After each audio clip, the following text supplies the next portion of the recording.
நீலகிரி மாவட்டம் கூடலூர் சட்டமன்ற தொகுதி அதிமுக வேட்பாளர் பொன் ஜெயசீலன் பந்தலூர் தாலுகாவிற்குட்பட்ட பொன்னாலி மலை கிராமத்தில் தீவிர வாக்கு சேகரிப்பில் ஈடுபட்டார். அவருக்கு அப்பகுதி மக்கள் ஆரத்தி எடுத்து சிறப்பான வரவேற்பளித்தனர். அப்போது தங்கள் கிராமத்தின் நீண்டகால கோரிக்கைகள் நிறைவேற்றப்படாத நிலையில் மாற்றுக் கட்சிகளை சேர்ந்த ஒட்டுமொத்த கிராம மக்களும் பொன் ஜெயசீலன் முன்னிலையில் அதிமுகவில் தங்களை இணைத்துக் கொண்டனர். அரசு தேயிலை தோட்ட தொழிலாளர்கள் மற்றும் பழங்குடியின மக்கள் நிறைந்த இப்பகுதியில் புதிய உறுப்பினர்கள் வேட்பாளருடன் புகைப்படம் எடுத்துக்கொண்டு தங்கள் ஆதரவை உறுதிப்படுத்தினர்.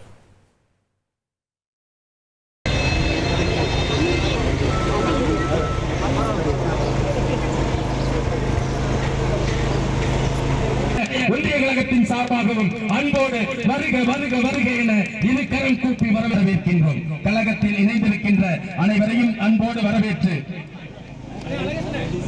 வருக வருக வருக என அனைத்து இந்திய அண்ணா திராவிட முன்னேற்ற கழகத்தின் கிழக்கொன்றிய கழகத்தின் சார்பாக அன்போடு வரவேற்கின்றோம். இனி செல்லும் இடமெல்லாம் செய்தி. தந்தை டிவியின் வாட்ஸ்அப் சேனலை ஃபாலோ பண்ணினா செல்ல இருக்கும் இடமெல்லாம் செய்தி. இதோ QR கோட் இப்பவே ஸ்கேன் பண்ணுங்க, ஃபாலோ பண்ணுங்க.